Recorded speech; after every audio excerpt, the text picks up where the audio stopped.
Hello and bienvenue. I'm your host Anaïs, and it's my pleasure to welcome you to Her Career, Her Coach, the podcast dedicated to empowering women to build a career they are truly passionate about.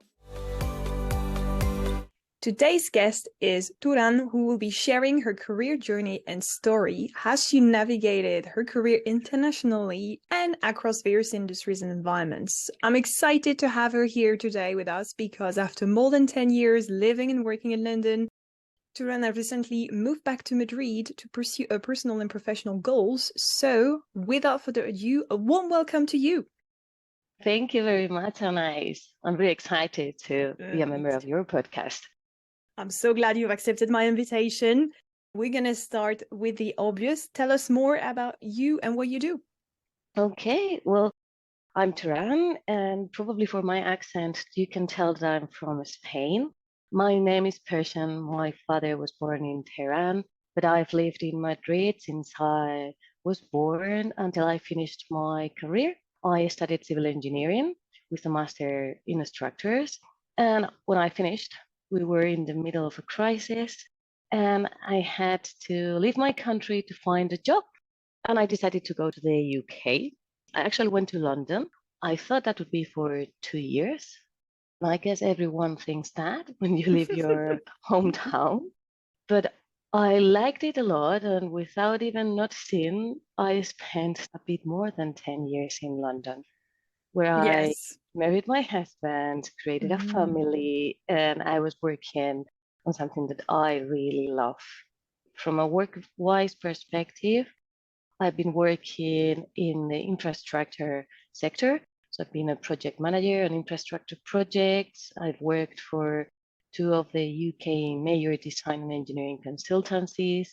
I've managed a variety of projects, from small projects, £5,000, to my current 18 million project. Wow. And teams like 2 people, or even myself, just doing everything, to 150 people that we are now.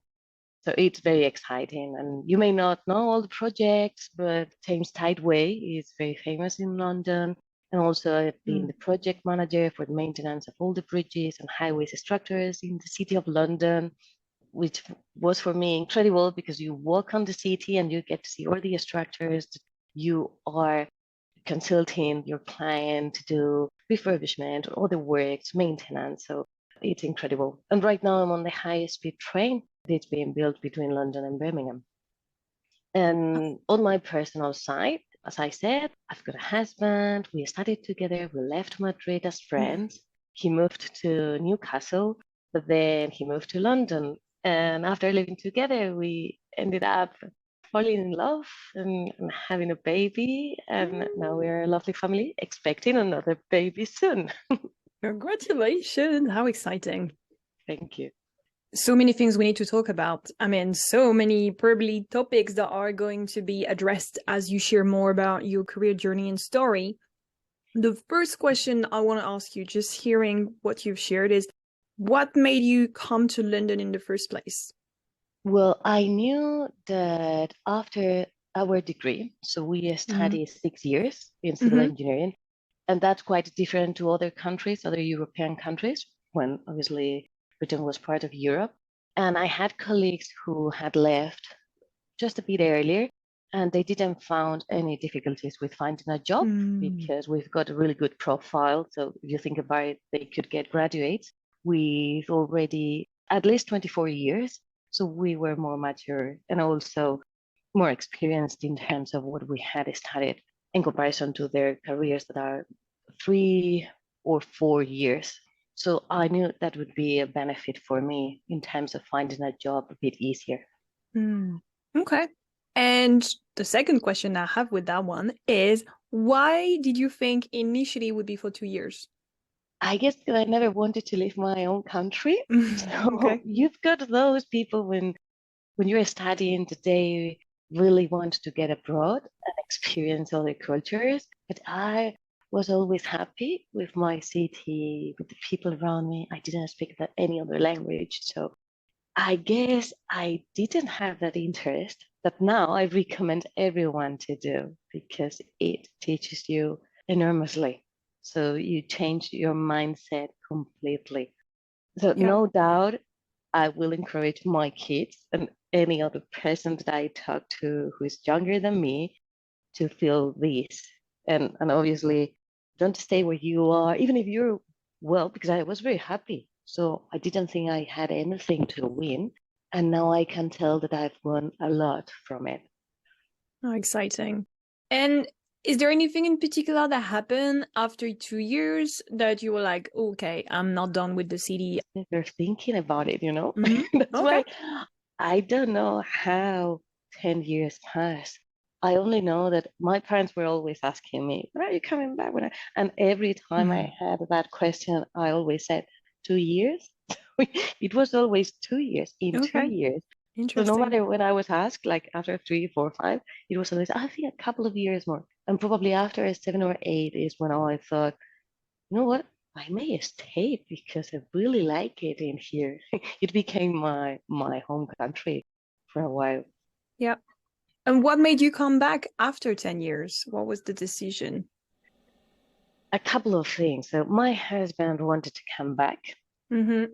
after 8 years because we left more or less at the same time. After 8 years, he already thought that we had gained everything that we could, and he wanted to be closer to the family and some of our friends. But I wasn't ready. I had Mm. opportunities. The reality is that you always have opportunities if you are chasing them. So you always have your goals and you don't see the right moment to come back. So it was more for personal reasons. Our parents are getting older, obviously. Mm-hmm. And my mom in particular had an illness, a serious one. And then I thought, Oh. okay, so it is the time. So actually, I didn't plan it. It was like, yes, so I need to be Mm. closer to. And keep in mind that we even passed COVID and we were there and we didn't think at that time that we wanted to leave, although a lot of our close friends left the Yeah. country, but we had our own family and you can't depart or leave because your friends go because you don't know what's going to happen. You meet new people, so you just need to think about your family. But obviously our parents are part of our family and now being closer helps them and also helps us. So in a balance, we won some things with the move, but I know we missed other things as well. Yeah. I hear you. It's always a balance, isn't it? Exactly. And how do you You- feel now that you're back? It's been more than half a year, Mm. and I think I'm still adjusting to this. I love the fact that I'm traveling. I come back to London, and every time I go, it reminds me how much I loved living there and how much I miss it. But when I'm here, I've got other things. So, likely, I'm a very positive person. So, you can always see the dark side of everything that happens to you, but there is always a good side. And I focus on that. So, when I'm here right now that we're having this interview and I'm in Madrid, I see the benefits of being in this country. But when I'm there, I also see that I could easily live there and be incredibly happy with my family. Nice. And I've had this conversation with some of my clients who have also made the transition to go back to their home countries after 5 years or, like you guys, a decade of living somewhere else. And for some of them, they've actually treated the experience as another expatriation, if you'd like, because the person that you were when you left obviously is not the same as you are now. You've learned a lot, you've met a lot of people, you've had a lot of experiences here in London. Is this how you felt too, or did you felt like you've settled in the way that you knew before you left? No, that is completely true. I think Mm, we've changed and the people we knew. So we've got our friends who never left. And yeah. now our conversations are different because they haven't experienced what we have. And therefore, sometimes we may feel that they don't understand us.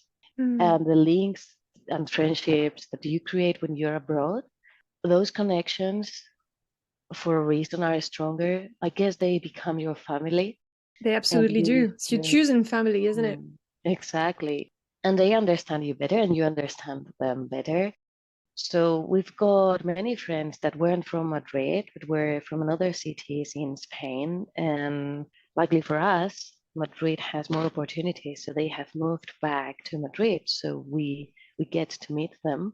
And I feel more connected to those than some of my friends that I really love because we've been friends for many, many years, but that we got used to seeing each other every few months just to update ourselves to make sure that you know that the other is well, that the families are well.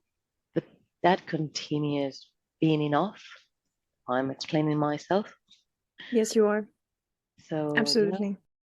It's interesting you mentioned that because I haven't been here 10 years. It's been 8.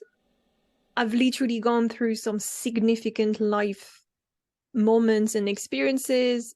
We got married twice, once in London, once in France, and we literally got our best friends married literally last month and the one before, and they did the same as us because they're both French. So they did one here in London, in the same town hall as us, in the same neighborhood as us, and one in where they're from. And it's going through moments like this with people who are from your same home country, who understand what's your culture, what's your grassroots, if I can put it this way, but who also made a choice to go for another path in their life rather than staying in the home country.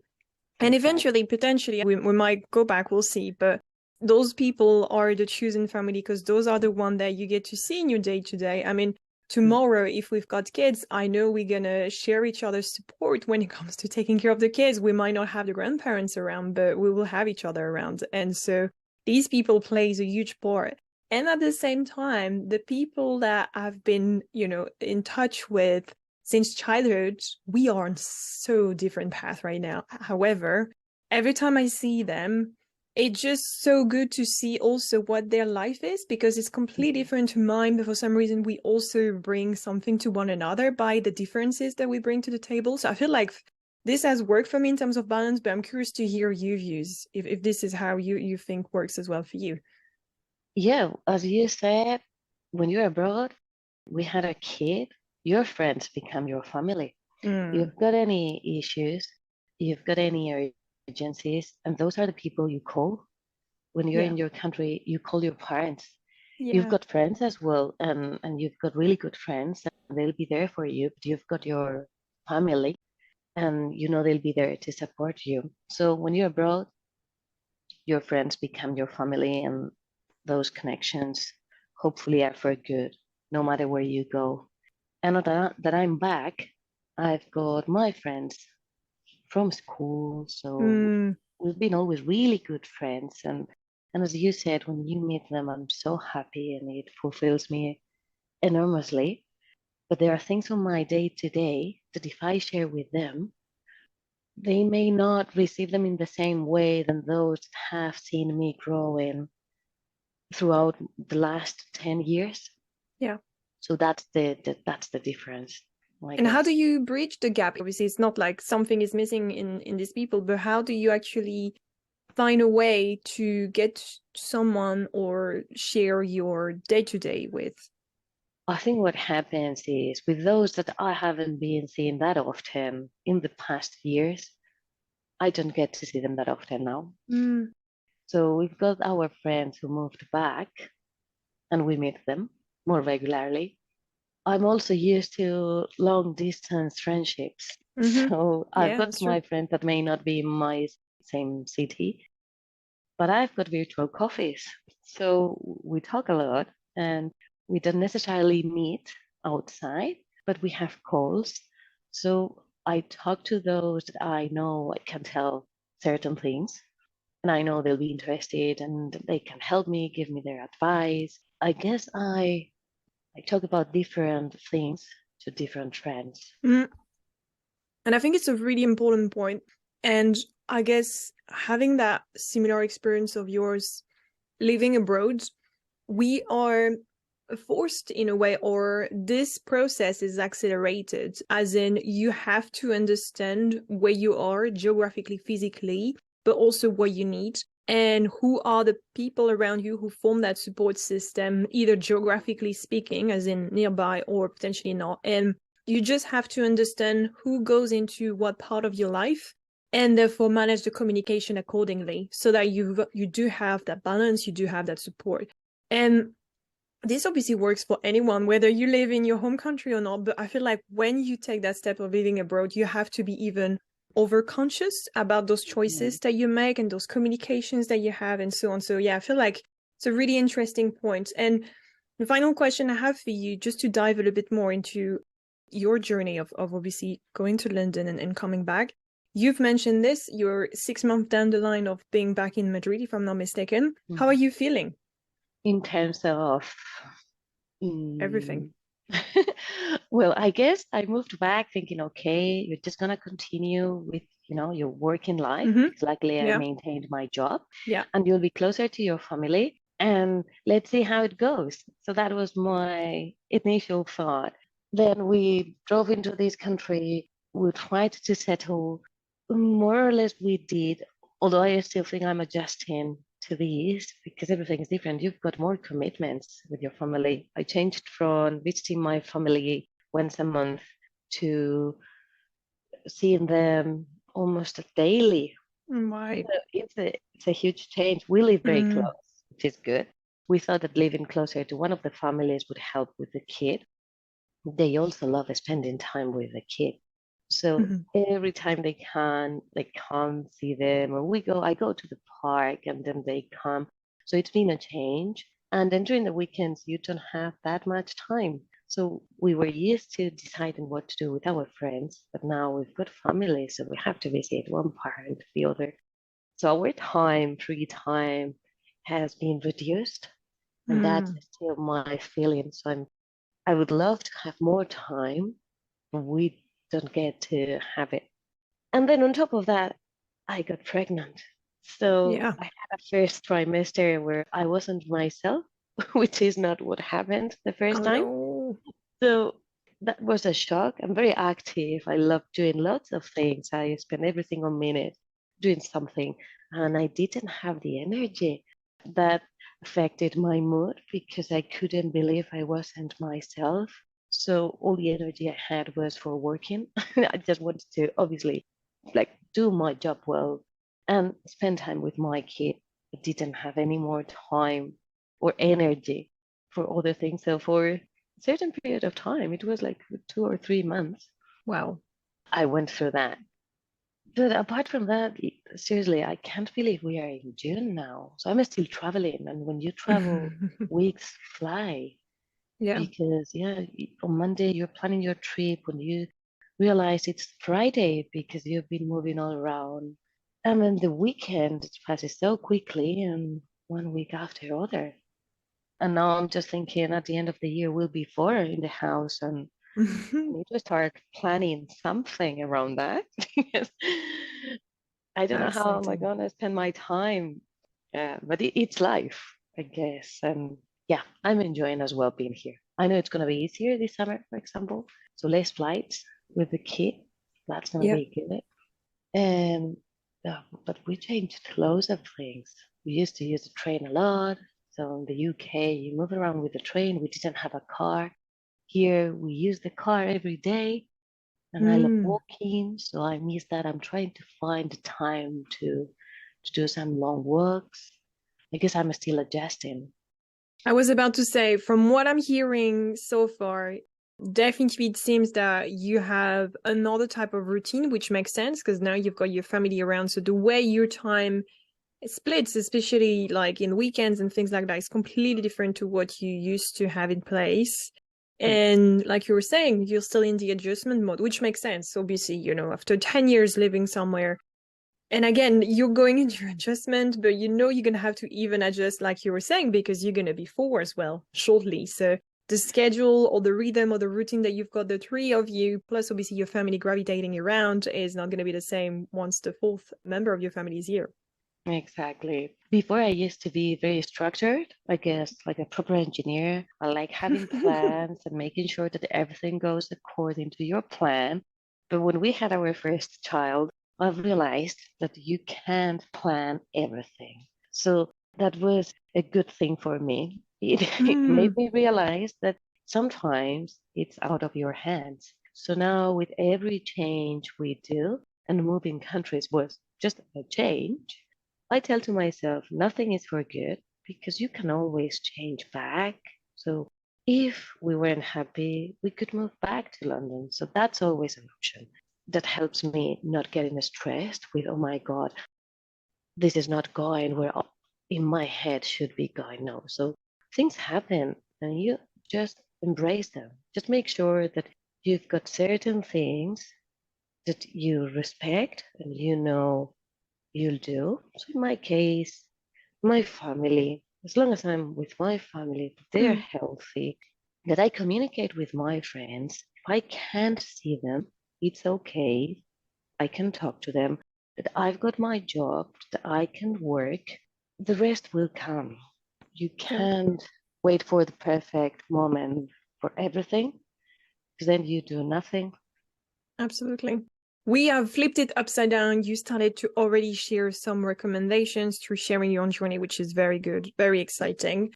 But let's make sure that we cover also some of your career stories. So let's start by looking at it from the achievement side of things. What would you say is your top 3 career achievement? My top 3 career achievements. So I think the first one for me was getting my first job as a graduate engineer. When I finished my degree, as I said, I was in Madrid. I had been a personal tutor for 9 years, and that was the option for me. So I was going to be a professor. But after this long degree, like 6 years studying, I really wanted to Mm, try what was working in my sector, and that's why I moved to the UK. But I didn't speak the language. So that was a bit of a barrier. So I moved to London and I started working in the Cornish pasty. I don't know if you are familiar, mm-mm. but it's a coffee place. You've got on all the stations. Got And it. day of my interview, that consisted in 2 hours working there, I couldn't understand if I was asked for a cappuccino or a cup of tea. So I Right. was trying to serve my customers and I couldn't understand them, but I kept smiling the whole time. And I was given the job, which I couldn't believe because I could Congrats. that many people. But I was told, your attitude is going to make a difference in Mm, the shop. And that taught me that being positive is a good thing because we all have tough situations at work, in your life, but how you face them, it depends only on yourself. yeah. So I think that getting that job, as soon as I spent 6 months working there, I had learned enough because I was working from 6 in the morning sometimes or midnight, and then I was studying the remaining hours. I could have gone out with my Spanish friends, but I thought that wasn't good for me, for my goals. So I made foreigners friends. So I must speak all the time in English. So it was Wow. like a 5 to 6 months hard months that helped me get in the job. That was the beginning of my working career. Love that. What an achievement. Congratulations. Thank you. And I enjoyed that time as well. So I met lovely people. So yeah, I think definitely that's my first one Mm-hmm. in terms of work. Then the second one would be getting my chartership. So in Spain, when you finish your degree, you are already a chartered professional. I think that's because of our long career. And in the UK, it works completely different. So they study 3 to 4 years, and then they have to complete certain attributes while working in the industry. So they may spend another 4 to 5 years working until they get to that level that recognized that they are chartered. When we come from abroad, we need to follow that process. Right. And some people don't do it because if in your head we're going to be just a couple of years, why would you do that? True. Why would you bother? Exactly. But to be honest, I wanted to be at the same level than those that I was working with. And I knew that for them, being chartered was an achievement. So I wanted to get that as well. So I started working on it. And I was obtaining all my attributes. And after 4 years, I obtained my chartership, even though I knew that I was going to move to the managerial world and I probably had to study other things, but I didn't stop until I got it. Yeah, I obtained my chartership in 2016. Nice. That shows And resilience. I think it proves that, like, okay, I've got a goal, I need to get it. Yeah. And the third one, I think that's the very recent one. So, we talked that I had been selected as the best woman project manager in construction and Yes. engineering. So I was a finalist. Yes. That was an incredible journey. I was nominated by my company and I followed the whole process. I didn't win, but for me, it's been a great personal achievement knowing that I got to the final and that everything that I've done has been recognized by my company who nominated me Mm, without me knowing. And and also for myself because I learned a lot about how other people see what I do. So it's been an incredible process. absolutely. And congratulations on this one too, because like you said, it's not about the outcome itself, it's the process you've gone through. It's also the recognition that you had from your company and so on. That's so exciting. Yeah, and you get to meet a lot of incredible women in the sector, and you see that we all go through the same journey, maybe in different industries, but very similar. So it helps you acknowledging that as well. Absolutely. Let's have a look at it on the challenges side of things. What would you say have been your top three? Oh, my top three. Okay. The first one has been working with contractors as a young female engineer. So when I Okay, let's started, unpack this. Very important topic. so imagine when I started managing site works, Mm-hmm. I think, around 26, 27 years old, but I looked 20. So I've Mm. always looked very young. But now I think it's a benefit. Yeah, But exactly. But before it was probably playing against you. exactly, I was saying, like, why? Why does it happen to me? So I had to be on site with male contractors that had over 10, 20 years of experience or more. And Was I they had good? to tell them what to do. Oof. And obviously, they didn't agree with me. I guess that was the first time that they had like a young female telling them what to do on site.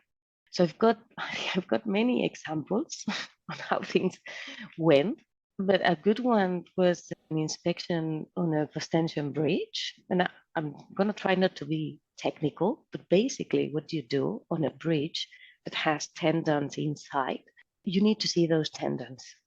Mm-hmm. And for that, you need to make a hole into the bridge to get to the tendons. Got So it it. was the person responsible to say, okay, we're going to make a hole here. We're going to drill the bridge until we get to the tendon. Obviously, I knew that because of my experience looking at the drawings, knowing how the bridge was built. So I was familiar with those designs. I had studied a lot and I was trusted by my company to go and make those decisions. But when you are on site and you've got these old men that have been doing this for a long time and they tell you that you're wrong, Of course, you're wrong. and before you even start, they are already blaming you for making holes into a bridge that it's going to Mm. fall. So it took me time to tell them this is what we are doing because I say so. And they put you in doubt. But luckily, I've had really good bosses and mentors that told me, if something goes wrong, we want this to be wrong because you say so, not because you are following someone's theories. So if you Yeah. have an error, that's fine. You can commit errors, but don't tell me you've done something wrong because you followed other people's opinion on something. That's super key. So I had that in my head, Mm. and I obviously said what I thought should be done, and it was correct. But I remember them telling me, "Oh, you've been lucky." But we found the tendons. Like, it's not luckiness. Oh, yeah. It's what's on the drawings. It's what I know it's gonna be. So I had so many examples, but definitely that was a challenge. I would say my main challenge. Yeah. And I'm assuming the way you overcame that challenge was to stick to that philosophy, like you were saying, of following your experience, following what you knew Yes, needed to be done, even yes, if that might meant failure, but at least it would mean failure on your own terms. exactly. Mm, Because love you've that. got and the people that gave you the accountability and trusted you to make those decisions will support you. Okay, Yeah. so it could be a failure, but at least You thought something, and you can prove and explain why you thought that. So you will learn from that. I Nice. think that that's crucial. That was very early in my career. I think all the more broad challenges would be learning how to say no. Ooh, That for yes. me, that was, and it is a complex one, because in my head, to success, I should be able to cope with everything that comes my way and support everyone who asks for help. So this is the idea I had in my head, but with time and experience, actually, mentors that tell me, Tran, this is how things go. We've got more experience than you. I've learned that we can be helpful, but there is a limit of what we can do. Mm. And the day has 24 hours. So it's not just a limit of what you can do. If you had another 12 hours, maybe you could do everything. But with the time we've got, we need to be able to prioritize. And also, I think when you are able to solve other people's issues, then everything comes your way. And that Mm. means that some things may not be crucial tasks that will help you developing towards your future goals. So you need to control where you spend your time. Yeah. And you need to be able to say, no, I'm sorry, but I can't do it. It could be, I can't do it right now. I can't do it this week. I will be able to help you next week. Or simply, I can't do this, but I can tell you who would be able to support you. And that's being helpful as well. Absolutely. Very important So, one. and now the third one, I think my third challenge has been not knowing everything that I'm managing, which I link with delegating. You started with the smaller projects and the smaller teams. I was used to know all the details of those projects that I was managing. So I could be asked for anything. And I even taught myself software programs if we needed to use them. So I could do it myself if I had to. But obviously, when you take more responsibilities and your teams increase, you must delegate and you need to trust other people and allow them to perform their work in the same way that I've learned and I've improved. So I think in my case, I was forced to delegate because Yeah. I changed from like a 20 people team to over 100 Wow. and also working just on my discipline. So like if I work on structures, so I understand about bridges. I've studied a lot about that. And now I'm in multidisciplinary projects. So I've got 8 different disciplines. I've got a geotechnical team. I've got a landscape team, highways, viaducts. So I've got so many teams. There's no way I can know what Mm. they do. Yeah. And it took me time to realize Yeah. that not knowing doesn't mean not doing well your job. Now there are other things that I have to do. I need to ensure that we work as a team, that we coordinate, that everything has the quality that it requires, that our client happy. Like there are so many things that are my responsibility. No kidding, I needed like 9 months to stop feeling guilty because on a meeting I couldn't answer all the questions. And I had to say, we may need to postpone this one. I bring the appropriate expert so he can discuss it because I was used to discuss about everything that concerned my project. So now, like 3 years down the line, it's okay. Yeah, you can delegate. You don't need to know everything. And your projects are successful in the same way. So I think that has been my recent challenge. Now I can say that I've overcome. It's a very important one that you're sharing here because it's not an easy one, especially when you start your career a certain way as well. Because I mean, from what I'm hearing, it also evolved as your responsibility evolved, right? And so it Exactly. just takes some adjustments, as in you're so used to be hands down, like you were saying, you used to be the one accountable, being able to be on top of, all of the knowledge, all of the project updates. And I'm curious to know, like you said it took 9 months. How did you navigate that challenge? Like, what happened in your mind?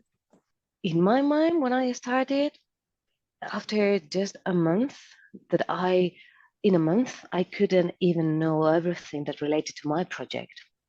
Mm. So I was feeling that I was failing.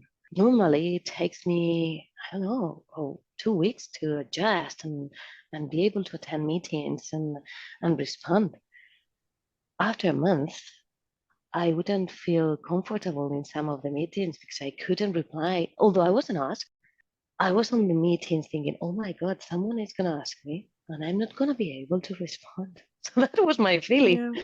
Like, how am I going to do this? So I was given a mentor, suggested a mentor Nice. who kind of went through the same process 10 or 15 years ago, who explained to me, and that's normal. Like, you can't know everything. How do you think that our directors or senior directors work? Do you think they know all the details? No, they've got a team that supports them, and that's perfectly fine. So after a few months going to more meetings and appreciating how those senior directors respond, I started realizing that that was normal. Like, Yeah. okay, I can be the same. Obviously, it took me more time because even with that, you always think, no, but I can. I can, and I'm going to try. But then with time, you just know the things are going well and you know who you can ask. You trust your team, and that's crucial. You've got people that you don't trust, then you never feel that way. But when you trust the team underneath you and you know that they are doing what they are meant to do, because I can't check everything, and I was used to do that as well. I Mm. just can't. I just verify things because there is no time for me to Yeah. check them. If there was, I think I would do it with them. So just do a spot checks and things work well, and then you build that trust. And sometimes Yeah. things don't work because you get a new member and they may not be what you think they would be. So you have errors and you're responsible for those and you take responsibility, and that's okay. So you learn how to spot those things as early as Mm. possible. It's a Yeah. learning process. And I think it's one of the most important components to actually truly thrive as a leader, as a team member, Mm, as a solopreneur. Like we all need to embrace the learning curve and journey that it might be included in, whatever it is that we're doing that might be out of our comfort zone. exactly. Love That's it. it. All right, time to look at it. You already shared some things along the way. I love what you said just now around the fact that you've just learned to work differently. You did the spot checks. You've learned to trust as well. I'd love to open this up even further, considering everything that you've gone through, your life being, starting in Madrid, going into London, coming back in Madrid now, your journey as a working mother as well, about to become a mother to another human being. What would be your top recommendations for any woman out there looking to make the most out of their career? Okay, so I think a problem we've got as women is that we are our worst enemy. Ooh, yes. We need to speak up and sell ourselves in the same way that men do, because I've seen that. Like in my team, I've got some rising stars that are female, and because they think that they do what they have to do, they just don't say it. And then you've got Mm, other members. Obviously, it is not always male and female, but mm, most of the times, and they sell themselves really well. And I've seen that because with senior people, to be honest, I'm young to be in the executive boards that I am. So I get to see that sometimes I've got ideas that I don't say because I think they may be obvious. And then someone more senior says something that I had in my mind, and everyone supports it. Like, oh, yeah, good idea. So, like, why didn't I do that? So that's why I encourage all my team to always speak up, share ideas, and don't be shy because the rest of the people need to see how much we know. yeah. And if you can't do that, you need to find a sponsor or someone who is going to tell other people how good you are. Yes. And that's crucial. Like, find Absolutely. someone who has those connections that knows how good you are and that you know is going to be there to say your name. So when we've got new opportunities, they come your way too, and not just to those that because they talk a lot or they appear in more events, they get them. So yeah, speak up. I think that's the first thing. And networking. Yeah, networking is very Mm-hmm. important. I know we are very busy and we don't have the time to do that, but you need to spend some time to meet new people that could help you in the future to maintain those professional relations because they will open doors in the future. I don't know how many like business directors from other units I've met just 3 times, and we've had an interesting conversation. And then a year or even after, someone came to me with a project that I could lead because that person that I talked to a year ago said, I think Turan is a woman that could lead that. And that person doesn't know what I do in my day to day. So it was just thanks to having a conversation, explaining what I do. You need to be humble, but you need to say the things you do. Yeah. So you do things well, tell them, talk about them. So I think these are your tools to get far. And more personal is do what you like doing because Yes. this is what you can be the best at. If you enjoy what you're doing, you're never tired with continuing learning, developing yourself, improving. There was a time where I wasn't clear about the path that I should follow. And I had a mentor. As you can see, I've had so many mentors. Yeah, So, which is good because each absolutely. person could help you on something different. So I encourage everyone to find a mentor. And if it's not working, to find a new mentor. That Yep, could be a recommendation as well. it Yeah. is. It goes in So there. that mentor that I had told me to write every day at the end of the day what was my favorite part of the day, something that I had been doing that I enjoyed the most. And she said it was a woman. And she said, sometimes you don't like anything that you do at work, and it could be just playing with your kid. And if that was the best thing of your day, so be it. After a few months, you read your own comments, and it helps you choosing a path that you will enjoy every day and not just because of the outcome that you receive one day. It's going to be a path that you choose. So I've been told sometimes that you can't love your job, and that's not my case.